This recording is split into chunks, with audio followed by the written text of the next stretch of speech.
सच के साथ। नमस्कार, सिटी वाराणसी लाइव में आप सभी का स्वागत है। मैं हूं ममता चौरसिया। असत्य पर सत्य की विजय के पावन पर्व दशहरा की आप सभी काशीवासियों को सिटी वाराणसी लाइव की तरफ से हार्दिक शुभकामनाएं। आइए अब नजर डालते हैं आज की हेडलाइंस पर। हर्षोल्लास के साथ मनाया गया असत्य पर सत्य का विजय पर्व दशहरा। जगह जगह रावण के पुतले का हुआ दहन। सिंदूर खेला के साथ काशी में बंग समाज द्वारा स्थापित पूजा पंडालों में मां दुर्गा को दी गई विदाई। दुर्गा प्रतिमाओं का विसर्जन कुंडों, तालाबों व अस्थायी सरोवरों में शुरू। और विजयादशमी पर स्वर्णकार क्षत्रिय कमेटी ने किया विधि विधान के साथ शस्त्र पूजन। और अब खबरें विस्तार से। बारिश भी इस बार रावण को जलने से नहीं बचा सकी। मलदैया और बरेका में रावण वध की रामलीला परंपरागत ढंग से संपन्न हुई। बारिश भी इस बार रावण को जलने से नहीं बचा सकी। मलदैया और बरेका में रावण वध की रामलीला परंपरागत ढंग से संपन्न हुई। नवरात्रि की समाप्ति के बाद बुधवार को विजयादशमी का पर्व परंपरागत ढंग से मनाया गया। दशमी का प्रमुख आकर्षण रावण वध होता है। मलदैया और बरेका में रावण के पुतले को जब आग लगाई गई तो मौजूद भारी जनसमूह ने तालियां बजाकर और हर हर महादेव का उद्घोष कर रावण वध की लीला का स्वागत किया। इस बार के दशहरा की खासियत यह रही कि भीगे रावण के पुतले को जलाने में खासी मशक्कत करनी पड़ी। इसकी वजह मंगलवार से रुक रुक कर हो रही बरसात रही। मलदैया पर रावण का पुतला भीग चुका था, जो रामलीला के वक्त तक नहीं सूखा था। जब राम ने बाण चलाया तो रामलीला के आयोजकों ने भी रावण के पुतले में आग लगा दी, परंतु पुतला आधा जलकर थम गया। इसके बाद दोबारा पुतले में आग लगाई गई, तब जाकर रावण जला। जब रावण जला तो अंदर बंधे पटाखे भी जोर जोर से फूटने लगे। मलदैया के दशहरे को पंजाबी दशहरे के रूप में भी जाना जाता है। पहले यह रामलीला काशी विद्यापीठ के मैदान में होती थी, लेकिन बरसों पहले विद्यापीठ प्रशासन ने लीला के मंचन पर रोक लगा दी थी। तब से यह लीला मलदैया पर होती है।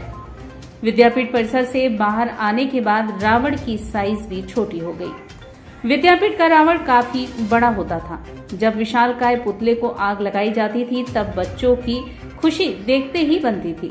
खैर, जो भी हो, मलदैया का दशहरा आज भी काफी लोकप्रिय है। परंपरागत रूप से राम अपने अनुज लक्ष्मण और सेवक हनुमान के साथ इंग्लिशिया लाइन की तरफ से रथ पर सवार होकर आए। इसके बाद लीला स्थल की परिक्रमा करने के बाद राम रावण युद्ध प्रारंभ हुआ। इस बार रामलीला के मुख्य अतिथि प्रदेश के मंत्री रविंद्र जायसवाल थे। यह रामलीला पिछले 75 सालों से होती आ रही है। बीच में कोरोना के चलते 2 साल तक लीला का मंचन नहीं हो सका था। काशी के अंदर बड़ा ऐतिहासिक ये दशहरा होता है। 75 साल से यह होता आ रहा है। कोरोना काल में थोड़ा प्रभावित हो गया था। हमारे यहाँ हिंदुस्तान में हर त्यौहार के पीछे संदेश होता है। आज दशहरा के अंदर संदेश देते हैं, समाज के अंदर जो बुराइयाँ हैं, जो मनों के अंदर बुराइयाँ हैं, हम उसको जलाएंगे। मन के अंदर अहंकार उसको जलाएंगे हम, और पुरुषोत्तम राम भगवान ने जो हम संदेश दिया उसको जीवन उतारेंगे। रावण बुरा नहीं था, उन्होंने सीता को छुआ तक नहीं था, पर जो उन्होंने ये किया ना, वो उनकी पीछे लिखा हुआ था, भाई यही होना है तुम्हारे साथ। वो शिव जी के बहुत बड़े भगत थे, और शिव जी ने ये बोल दिया था, भाई तुम ऐसा करोगे तो ये काम होगा। उनको पता था मेरी गति तभी होगी ये मैं कहूँगा। वही उन्होंने अपनी गति करवाई है रावण ने। रावण विद्वान आदमी था, और राम जी तो पहुँचे हुए थे, वो तो भगवान थे, उनसे बढ़कर कोई चीज़ थोड़ी है। मलदैया पे विगत 75 वर्षों से असत्य पे सत्य की विजय दिखाई जाती है। रावण को जलाया जाता है। आज वो ये हमारा पर्व जो है 2 साल कोरोना काल में नहीं हुआ। आज हमें लगता है कि आज ये कार्यक्रम हमारा बहुत बढ़िया सफल हुआ, जो कि काशी वासियों के लिए एक अपने आप में प्रेरणा है। और मैं समझता हूँ कि सभी लोग जो काशी वासी हैं उन्हें असत्य पे सत्य की विजय को देखना चाहिए। और बारिश होने के बाद भी आज हमारा ये रावण जलाने का कार्यक्रम मलदैया पे बहुत बढ़िया से संपन्न हुआ है। इसी तरह बरेका में भी रावण वध की रामलीला का सफलतापूर्वक मंचन किया गया। रावण के विशालकाय पुतले को जैसे ही आग लगाई गई वह धू धू कर जल उठी। साथ ही उसके अंदर बंधे पटाखे भी जोर जोर से बजने लगे। इस मौके पर बरेका के अधिकारी, कर्मचारी और परिसर में रहने वाले परिवार के सदस्य मौजूद थे। इस रामलीला को देखने आसपास की कॉलोनियों और गांव से भी बड़ी संख्या में लोग पहुंचे थे, जिनमें महिलाओं और बच्चों की भी काफी तादाद थी।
राम मुस्कुराते हुए कहते हैं, और भी कुछ कहना है तुम्हें, कहो। आज तुम बच नहीं सकोगे, मैं तुमसे सब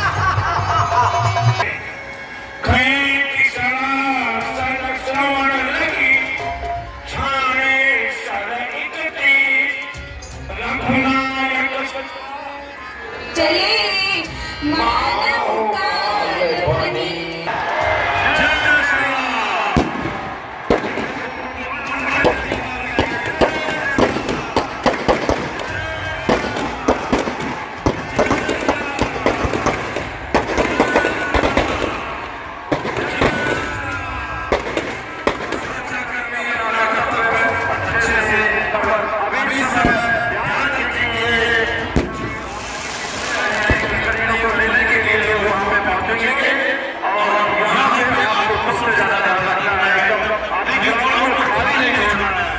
वाराणसी में मिनी बंगाल कहे जाने वाले पूजा पंडालों में बरसों से चली आ रही परंपरा को बंगाली महिलाओं ने सिंदूर खेला आयोजन के साथ संपन्न किया। मिनी बंगाल कहे जाने वाले वाराणसी में पूजा पंडालों में मां दुर्गा की विदाई पारंपरिक रूप से हुई। खासकर बंगाली संस्थाओं में सिंदूर खेला का आयोजन सुबह से ही होता दिखा। नवरात्रि में मां दुर्गा के आखिरी दिन यानी विजयादशमी के दिन पंडालों में महिलाएं मां दुर्गा को सिंदूर अर्पित करती हैं। इसके बाद सभी महिलाएं पान और मिठाई का भोग लगाकर एक दूसरे को सिंदूर लगाती हैं। यह करीब 400 साल पुरानी परंपरा है। इस शुभ दिन और परंपरा को सिंदूर खेला कहा जाता है। वाराणसी में बंग समाज से जुड़े पूजा संस्थाओं में बुधवार को सिंदूर खेला का आयोजन किया गया। सोनारपुरा, दशाश्वमेध, शिवाला, पांडे हवेली, बंगाली टोला, भेलुपुर, केदार घाट स्थित पूजा पंडालों में सिंदूर खेला में महिलाएं शामिल हुई। शादीशुदा महिलाएं लाल रंग की साड़ी पहनकर माथे में सिंदूर भरकर पंडाल पहुंची और दुर्गा मां को उलू ध्वनि के साथ विदा करने की परंपरा का निर्वाह किया। मान्यता है कि मां दुर्गा की मांग भरकर उन्हें मायके से ससुराल विदा किया जाता है। कहते हैं कि मां दुर्गा पूरे साल में एक बार अपने मायके आती हैं और 5 दिन मायके में रुकने के बाद दुर्गा पूजा होती है। वर्षों पहले वाराणसी में दुर्गा पूजा की शुरुआत करने वाले बंगाली समाज के पूजा पंडालों में सिंदूर खेला की धूम रही। मां के मायके से ससुराल जाने की मान्यता को मानते हुए अपने पति की लंबी आयु के लिए बंगाली समाज की महिलाओं ने मां को समर्पित होने वाले सिंदूर से अपनी मांग भरकर एक दूसरे के गालों को सिंदूर से भर दिया। मां दुर्गा के सिंदूर दान के बाद महिलाओं ने सिंदूर से जमकर होली खेली। माता रानी को इसलिए सिंदूर लगाया जाता है कि माता रानी मुझे सुहागन बनाए रखे और इसी तरह माता रानी अपने सामने हम लोग को भक्तों को चमत्कार देखते रहें और हम लोग चमत्कार होते हुए माता रानी को सेवा पानी करते रहें, पूजा पाठ करते रहें। नियम धारण से जो होता है बेटा उसको हम लोग करते रहें। माता रानी को चरण में हम लोग इसलिए गिरते हैं, माता रानी हम लोग को सदा सुहागन बना कर रखें। माता रानी अच्छे से हम लोग को रखें, दुनिया संसार को बेटा अच्छे से माता रानी बनाए रखे, हर घर में खुशहाली दे, हर घर में दीपक जलाएं, हर घर की सुख शांति दे। हम यहाँ माँ दुर्गा के साथ सिंदूर खेलने आए हैं और अभी तक तो हमारी शादी नहीं हुई है, पर फिर भी अच्छा लगता है यहाँ का माहौल। सिंदूर खेलना एक अपनापन लगता है सब लोगों के साथ में, इसीलिए हम लोग आ जाए। काशी में दुर्गा प्रतिमाओं का विसर्जन पूरी तैयारी के साथ कुंडों, तालाबों व अस्थायी सरोवरों में शुरू हो चुका है। सुरक्षा के पुख्ता इंतजाम किए गए हैं। विजयादशमी पर दुर्गा प्रतिमाओं का विसर्जन पिछले वर्षों की भांति इस वर्ष भी गंगा में नहीं किया गया। शहर में चिन्हित किए गए कुंडों, तालाबों व अस्थायी सरोवरों में प्रतिमाओं का विसर्जन किया जा रहा है। इसके तहत नगर में 10 कुंड चिन्हित किए गए हैं। विश्व सुंदरी पुल के समीप अस्थायी सरोवरों का इस वर्ष भी निर्माण किया गया है। खिड़कियां घाट विस्तारीकरण व सुंदरीकरण के कारण इस बार वहां अस्थायी सरोवर नहीं बनाया गया है। इनकी सफाई व प्रकाश व्यवस्था के लिए नगर निगम के कर्मचारी मंगलवार को पूरे दिन भर लगे रहे। तालाब, कुंडों के रस्मों में चूना आदि का भी छिड़काव किया गया। जैतपुरा चेतगंज की प्रतिमाएं ईश्वरगंगी पोखरे में और कैंट, लालपुर, पांडेपुर व सारना क्षेत्र की प्रतिमाओं का विसर्जन पहाड़िया पोखरे में किया जा रहा है। विसर्जन के बाद सफाई के लिए नगर निगम द्वारा टीम गठित की गई है। उनका प्रयास है कि निस्तारण भी तत्परता से होता रहे ताकि आसपास के लोगों को दिक्कतों का सामना न करना पड़े।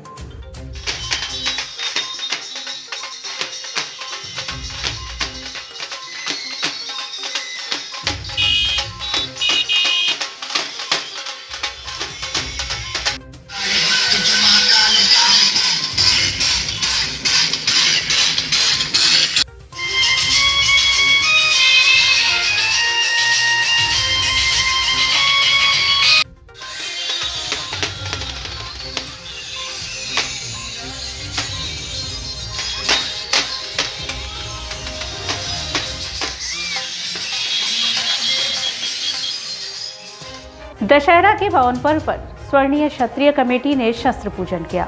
अधर्म पर धर्म, अन्याय पर न्याय, असत्य पर सत्य महाप्रतीक पर्व विजयादशमी के अवसर पर काशी में लोगों ने देवी की आराधना कर शस्त्र का पूजन किया।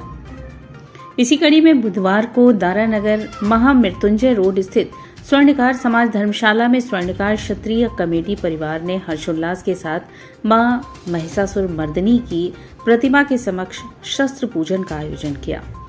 प्रारंभ में कमेटी के अध्यक्ष व पूर्व पार्षद किशोर कुमार सेठ ने पंडित मिथिलेश शुक्ला बिहारी के आचरत्व में विधिवत पूजन अर्चन व मां भगवती की प्रतिमा के समक्ष दुर्गा सप्तशती का पाठ कर दिया।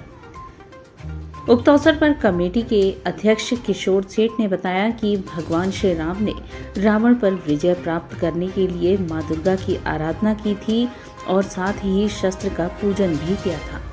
तभी से सनातन धर्म के लोग क्रोध पर क्षमा, अज्ञानता पर ज्ञान, बुराई पर अच्छाई और असत्य पर सत्य का महाविजय पर्व दशहरा हर्षोल्लास के साथ मनाते चले आ रहे हैं। उसी परिप्रेक्ष्य में बुधवार को विजयादशमी के दिन सन 1954 से चली आ रही स्वागत और स्वर्णकार क्षत्रिय कमेटी परिवार द्वारा शस्त्र पूजन की परंपरा का निर्वहन कमेटी परिवार ने किया, जिसमें समाज परिवार के सैकड़ों संख्या में लोग शामिल हुए और प्रसाद ग्रहण किए। आगंतुकों का स्वागत कमेटी के महामंत्री श्याम कुमार सर्राफ तथा धन्यवाद प्रकाश कोषाध्यक्ष जनार्दन प्रसाद वर्मा ने किया। उक्त अवसर पर मुख्य रूप से कमेटी के अध्यक्ष किशोर कुमार सेठ, संरक्षक गंगाराम जी, सलाहकार मंडल के श्याम सुंदर सिंह, रवि सर्राफ, कृष्ण कुमार सेठ, मुरली मनोहर सिंह, अशोक वर्मा, वरिष्ठ उपाध्याय कमल कुमार सिंह, सांस्कृतिक कार्यक्रम मंत्री राजू वर्मा सहित घनश्याम सेठ, अनुज गौतम, सत्यनारायण सेठ, किशोर लाल सेठ आदि उपस्थित रहे। सन 1954 में स्वर्णकार क्षत्रिय कमेटी की स्थापना की गई थी और तब से हमारे स्वर्णकार समाज के लोग, स्वर्णकार क्षत्रिय कमेटी परिवार के लोग आज विजयादशमी के दिन शस्त्र पूजन करते चले आ रहे हैं। जो हम सभी सनातन धर्म के लोग आज विजयादशमी के दिन असत्य पर सत्य का विजय पर्व प्रतीक विजयादशमी को हम सभी मनाते आ रहे हैं, उसी परंपरा को निर्वहन करते हुए आज इस स्वर्णकार समाज भवन में हम सभी स्वर्णकार क्षत्रिय कमेटी परिवार के सदस्यों ने शस्त्र पूजन किया है। माँ से सुख समृद्धि और देश खुशहाल रहे, हमारे स्वर्णकार समाज के लोग खुशहाल रहें, समृद्ध रहें, विकास करते रहें और हर रोग से हर चीज़ जो भी दुख है सब दूर करें। ये आज हम सब लोग माँ से कामना की। रामनगर स्थित किले में कुंवर अनंत नारायण सिंह ने शस्त्रों की पूजा की। किले से शाही विजय जुलूस निकाला गया। विश्व प्रसिद्ध रामनगर की रामलीला में भगवान राम और लंकाधिपति रावण के बीच घमासान युद्ध में रावण वध और लंका विजय के उपलक्ष्य में मंगलवार को रामनगर किले में परंपरा अनुसार पूर्व काशी नरेश के वंशज महाराज अनंत नारायण सिंह ने शस्त्र पूजन किया। इसके बाद किले से परंपरा अनुसार शाही विजय जुलूस निकाला गया। जुलूस में सबसे आगे बनारस स्टेट का झंडा लेकर दुर्ग की सुरक्षा कर्मी चल रहे थे। उनके पीछे डंका वादक घुड़सवार पुलिस का दल चल रहा था।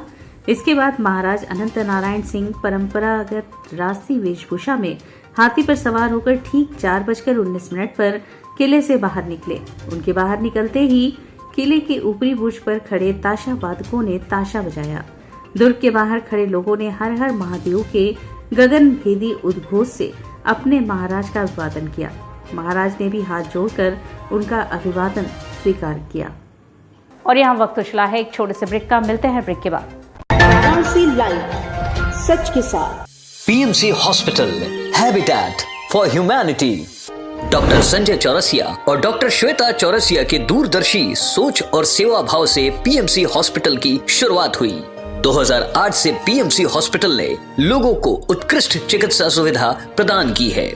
पीएमसी हॉस्पिटल बनारस में उपलब्ध सर्वोत्तम हॉस्पिटल में से एक है। प्रसूति एवं स्त्री रोग विभाग, पीडियाट्रिक्स एवं नियोनेट्रोलॉजी, जनरल एवं लेप्रोस्कोपिक सर्जरी, अस्थि एवं जोड़ रोग, यूरोलॉजी एवं गैस्ट्रोलॉजी, मनोरोग विभाग, फिजियोथेरेपी जैसी कई सुविधा उपलब्ध है। पीएमसी हॉस्पिटल आपको डॉक्टर द्वारा नियमित ओपीडी की सुविधा देता है। इसके साथ ही आधुनिक गहन चिकित्सा इकाई आईसीयू, आईसीसीयू की सुविधा एक ही छत के नीचे आपको मिलती है। मैं doctor Sanjay Chaurasia, director PMC hospital Ravindrapuri, Varanasi. PMC hospital NABH accredited एवं ISO तथा QCI द्वारा मान्यता प्राप्त 50 bed super multi speciality hospital है।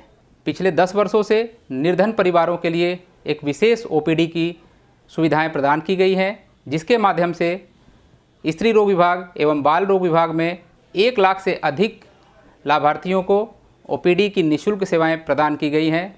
हमारा उद्देश्य है कि कम खर्च में उत्कृष्ट स्वास्थ्य सेवाएं आम जनमानस को सर्वसुलभ कराएं। PMC hospital habitat for humanity, Ravindrapuri extension behind Durga Kund, Varanasi. Helpline number 0542231015 और कॉल 8808960005। कोरोना वायरस ने देश में एक बार फिर से रफ्तार पकड़ ली है। ऐसे में जरूरी है कि सभी लोग पूरी एहतियात बरतें। घर से बाहर निकलते समय मास्क का सदैव प्रयोग करें। समय समय पर हाथों को सैनिटाइजर से सैनिटाइज करें। ज्यादा भीड़ भाड़ वाली जगहों में जाने से बचें। 2 गज की दूरी का पालन करें। स्वस्थ रहें, सुरक्षित रहें। जनहित में जारी वाराणसी लाइव। वाराणसी लाइव, सच के साथ। और ब्रेक के बाद पुनः आपका स्वागत है। विजयादशमी के अवसर पर नमामि गंगे ने रामघाट पर स्वच्छता अभियान चलाकर गंदगी पर सफाई की जीत का संकल्प दिलाया। भगवान श्री राम के विजयोत्सव के पावन पर्व विजयादशमी के अवसर पर गंदगी पर सफाई की जीत के आह्वान के साथ नमामि गंगे ने रामघाट पर स्वच्छता अभियान चलाया। पौराणिक रामघाट पर कोने कोने की सफाई की गई। गंगा की तलहटी से अनेकों सामग्रियों को निकालकर कूड़ेदान तक पहुंचाया गया। लोगों से स्वच्छता बनाए रखने की अपील की गई। मर्यादा पुरुषोत्तम भगवान श्री रामचंद्र जी का स्मरण कराते हुए गंदगी पर सफाई की जीत के लिए संकल्प दिलाया गया। नमामि गंगे काशी क्षेत्र के संयोजक राजेश शुक्ला ने कहा कि विजयादशमी का पावन पर्व मर्यादा पुरुषोत्तम भगवान श्री राम के विजयोत्सव से जुड़ा है। यह पर्व हमें अहर्निशा स्मरण कराता है कि सत्य और धर्म और न्याय के पथ पर चलने वालों की सदैव विजय होती है। असत्य, अधर्म और अन्याय कभी शाश्वत नहीं हो सकता। आइए हम संकल्प लें, गंदगी में स्वच्छता की विजय दिलाने में अपना सहयोग करेंगे। तो विजयदशमी के दिन हम यह संकल्प लें कि हमें गंगा किनारे कोई गंदगी नहीं होने देना है। यह संकल्प गंदगी पर सफाई की जीत का घोतक होगा। आज का दिन असत्य पर सत्य की विजय का दिन है, बुराई पर अच्छाई का दिन है। तो आइए जो समाज में विभिन्न प्रकार की जो गंदगियां व्याप्त हैं उनको समाप्त करने में हम सभी सहयोगी बने, गंदगी को साफ करें, सफाई रखें और आरोग्य भारत की ओर बढ़ते जाएं। नवरात्रि के अवसर पर जिला स्तरीय खेलकूद का आयोजन अभ्युदय यूथ क्लब द्वारा किया गया। अभ्युदय यूथ क्लब द्वारा नवरात्रि के अवसर पर चंदौली के सैयद राजा क्षेत्र में जिला स्तरीय खेलों का आयोजन किया गया, जिसमें रामनगर सहित समीपवर्ती जिले के युवाओं ने बढ़ चढ़ कर हिस्सा लिया। अभ्युदय यूथ क्लब में बतौर मुख्य अतिथि सत्येंद्र कुमार बीनू ने अपने संबोधन में बताया कि बिना क्षेत्रीय खेलों के देश कभी उन्नति नहीं कर सकता, क्योंकि ग्रामीण क्षेत्रों में अपार प्रतिभाएं हैं। इसलिए मैं इस मंच के माध्यम से सरकार से ये गुजारिश करता हूं कि क्षेत्रीय खेलों को भी विश्व स्तर पर बढ़ावा मिले, ताकि इस देश का अंतिम परिवार का बच्चा भी राष्ट्रीय खेल के मंच पर आ सके। प्रतियोगिता में 16 वर्षीय से लेकर पुरुष वर्ग तक के लोग हिस्सा लिए, जिसमें 1 किलोमीटर से लेकर 3 किलोमीटर तक दौड़, कबड्डी, फुटबॉल और खो खो जैसे खेलों का आयोजन हुआ, जिसमें विधायक सुशील सिंह, पूर्व ब्लॉक प्रमुख महेंद्र, कॉलेज के प्रधानाचार्य रमेश तथा राघवेंद्र ने युवा खिलाड़ियों का उत्साहवर्धन किया।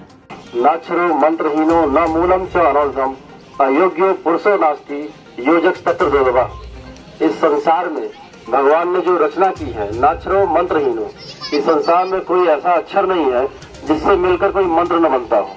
नाक्षरो मंत्रहीनो न मूलम च अनौषधम, इसी तरह संसार में कोई भी ऐसी जड़ नहीं है जिससे मिलकर कोई न कोई औषधि न बनती हो। नाक्षरो मंत्रहीनो न मूलम च अनौषधम अयोग्य पुरुषो नास्ति योजक तत्र दुर्लभः। इसी तरह इस संसार में कोई भी जिसने भी जन्म लिया है उसकी कहीं न कहीं योग्यता है, उसका कहीं न कहीं उपयोग है। विजयादशमी पर चंपालाल के नए शोरूम की 5वीं शाखा का भव्य शुभारंभ वीकेएम स्कूल के सामने हुआ। विजयादशमी पर चंपालाल के नए शोरूम की 5वीं शाखा का भव्य उद्घाटन गुरुबाग स्थित वीकेएम स्कूल के सामने हुआ, जिसमें मुख्य अतिथि डॉक्टर दयाशंकर मिश्र दयालु गुरु स्वतंत्र प्रभार मंत्री ने फीता काटकर शोरूम का उद्घाटन किया। शोरूम में शूटिंग शार्टिंग के ब्रांडेड रेंज हैं, जैसे रेमंड, लिनेन, ओसियम, अरविंद इत्यादि हैं। शोरूम के पास पार्किंग की अच्छी व्यवस्था है, जिससे ग्राहकों को खरीदारी करने आने में कोई असुविधा ना हो। कपड़ों की रेंज के साथ साथ कीमत का भी ध्यान रखा गया है, जिससे ग्राहकों को ज़्यादा से ज़्यादा लाभ मिल सके। इस अवसर पर डायरेक्टर विठलदास अग्रवाल, आशीष अग्रवाल, मनीष अग्रवाल, रवि अग्रवाल व समस्त चंपालाल परिवार ने शुभारंभ के अवसर पर आने वाले अतिथियों व गणमान्य जनों का स्वागत किया। चौक में हम लोग की दुकान है 122 सालों से, लेकिन कुछ ट्रैफिक की प्रॉब्लम की वजह से हम लोग इस जगह को शिफ्ट कर रहे हैं और दुकान यहाँ खोल रहे हैं। इससे ग्राहक को पार्किंग एवं पार्किंग की काफ़ी सुविधा प्राप्त होगी। इस दुकान में क्या क्या रेंज रखे हुए हैं? आपकी दुकान तो बहुत पुरानी है, और ये कौन सा शाखा है? ये 5वीं शाखा है मेरी, और 100 मतलब सभी ब्रांडेड कंपनियों के कपड़े यहाँ, खासकर लिनेन क्लब, रेमंड और अरविंद के कपड़ों का खास रेंज रहता है। एक्चुअल में स्कीम तो हमारे रेट्स ही हैं। आप हमारे कपड़े के शॉप से कभी भी कोई चीज़ लीजिएगा, बाज़ार से मैं सस्ता देने की हमेशा कोशिश करूँगी। क्वालिटी और रेट्स की फुल गारंटी पूरे इंडिया तक की देने को कहूँगा, क्योंकि मैं ब्रांडेड ही आइटम ज़्यादा बेचता हूँ। और ये सोच के ये जगह इसलिए लिया है कि चौक एरिया में मेरी पुरानी शॉप है, वहाँ पार्किंग की बहुत बड़ी समस्या थी, जो कि समस्या यहाँ थोड़ा सा अलग है, दूर है, कॉलोनी के बाहर है, इसलिए कॉलोनी में पार्किंग थोड़ी बहुत हो जाती है। इसलिए मेरे को सफलता मिलने की पूरी उम्मीद है। दिवाली में हम ग्राहकों से उम्मीद करते हैं वो पूरे तरह से आएँ। मैं उनकी पूरी सेवा जिस तरह से वो चाहेंगे, डिस्काउंट हो चाहे रेट्स के मामले में हो, मैं उनके लिए तत्पर रहूँगा। आशिक एक बहुत कह लीजिए कि चर्चित और बहुत प्रतिष्ठित फर्म है चंपालाल। इनके विठल भाई के एक नए शोरूम का यहाँ उद्घाटन हुआ है। इनका पुराना प्रतिष्ठान चौक पे था, इन्होंने अपनी दूसरी शाखा यहाँ खोला है। एक ये शहर का जो हिस्सा है, ये कपड़े के लिए एक बहुत मुफीद कह सकते हो कि मार्केट बन चुकी है। जब आप लक्सा से आगे बढ़ते हैं तो सड़क के दोनों किनारे कपड़ों की, तो काशी के लोगों को जो पार्किंग की दिक्कतें आती थी, तो इस क्षेत्र में आने के बाद एक खुलापन है, स्थान का अभाव नहीं है पार्किंग का, तो लोगों को असुविधाएं नहीं होती हैं। तो निश्चित ही धीरे धीरे ये एक कपड़े की मार्केट के हब के रूप में यह क्षेत्र विकसित हुआ है। इस प्रतिष्ठान के अधिष्ठाता विट्ठल भाई को मेरी तरफ से बहुत बहुत बधाई और शुभकामना कि जैसे प्रतिष्ठा, जैसे शोहरत इनकी वहाँ थी, वैसे ही ये शोरूम भी काशी में एक नए आयाम स्थापित करेगा और इनकी परिवार की जो प्रतिष्ठा उसको दिन दूना रात चौगुना वृद्धि करेगा। और इसी के साथ सिटी वाराणसी लाइव का यह प्रसारण यही समाप्त होता है। ममता चौरसिया को दे इजाजत। नमस्कार।